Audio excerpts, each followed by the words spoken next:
this year it's small segregated schools. That's the new trend is that if we just have little segregated schools, that will solve the problem. I've seen 40 solutions of this sort come and go in my lifetime. I refuse to play that game.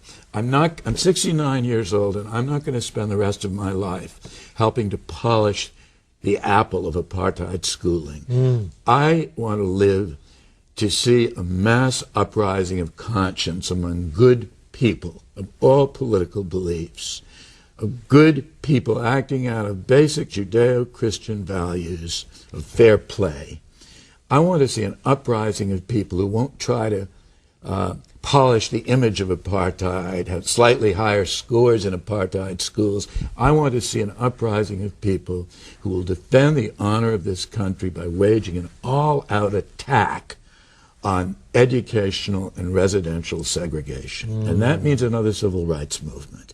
And it means one that won't take place in Mississippi, but probably in Washington and New York and Chicago. And I'll tell you that it makes a lot of people angry when I say that. And a lot of moderates say to me, Jonathan, you could make your old age much easier for yourself if you dropped that kind of talk. You wouldn't say things like that because it bothers us. Why don't you just help us to make a slightly nicer ghetto school? And I answer them, I say, segregated schooling is the oldest failed experiment in American social history, and I'm not going to go to my grave playing that game. I don't care how high the price I have to pay. I'm going to keep hammering at this issue to my dying day. Just so everybody knows that if you look at the salaries of teachers in the inner city, they might be in the $30,000 or $40,000 range. That's right. If you look in the suburbs and in the better schools, quote unquote, the white educated schools, maybe $60,000, $70,000. As a matter of fact, in New York's most prestigious, one of New York's most famous suburbs, Scarsdale, top experienced teachers there can now make something like $110,000. And the amount of money that's being spent on each pupil in some of the suburban schools, $22,000 per student. In some of the inner city schools, surrounding New York. That's right. Well, $9,000 in the inner city. Little Pineapple, whom I described, this wonderful plump little girl who's been bossing me around my whole life, it seems, since I met her. She got $11,000 a year for her education out in the lovely Long Island suburbs where my Harvard classmates live. $22,000. And you know, we all say in church and synagogue that all our children are of equal value in the eyes of God, and in the eyes of God, I'm sure they are, but not in the eyes of America. These kids come into the classroom with a price tag printed on their forehead. These little ones that live in Los Angeles and inner city Chicago and Detroit are these are America's cheap babies. And if you want to see, these are the Kmart babies. If you want to see the Lord and Taylor babies and the Saks Fifth Avenue babies, you got to go out to places where people like you and I live. It's unacceptable in a democracy. It's got to be changed. Racial isolation, apartheid schools, gross inequality. That's right. Leave no child behind. Congress, the president, the White House. It's not working, is it? No, and it's hard for me to forgive my friends on the Democratic side of the aisle for being conned into supporting it, although they were deceived at the time. No Child Left Behind, which teachers I know call it No Child Left Untested, is basically a testing bill. It's based on the premise that testing kids obsessively and repetitively with very high punishments at stake if they fail is a good substitute for equal opportunity. It ain't.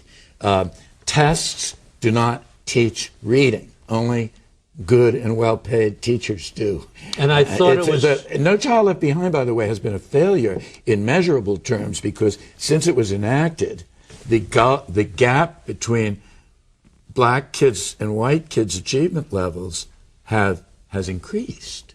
It hasn't improved. It was a false promise that the president made, And because so many people believed it, it was a deadly promise. An underfunded promise as well. Absolutely. He never delivered the money that he said he would provide to underwrite this agenda. But even if he did, it was benighted. You don't teach children to become wise, thoughtful, well-educated citizens by testing them to death and making them pee in their pants when they're kindergarten children, which is what's happening now.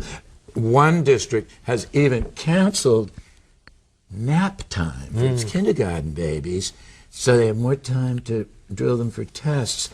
I have always been in resistance. I will continue to be in resistance to this kind of degradation of poor children. This is the book, The Shame of the Nation. Please read it. It's a very, very, very important book. And you know what Jonathan is saying is right. Thank you, Jonathan. Thank you, Dennis. Thank you, as always. Thank you.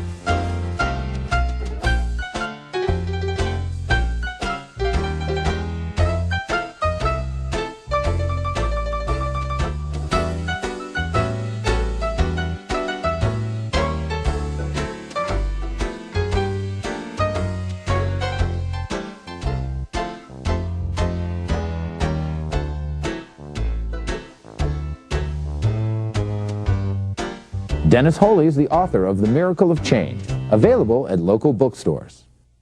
To get in touch with us or to learn more about the audio podcast of this week's program, please visit our website at thisisamerica.net. This is America is made possible by Hyundai Motor America, maker of the 2006 Sonata.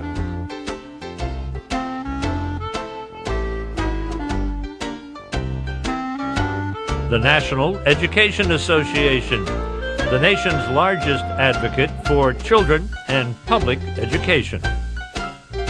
Korean Air, the Korea National Tourism Organization. The city of Paducah, Kentucky, located in McCracken County, home of the Paducah Artist Relocation Program, and Paducah Bank. And the American Life TV Network.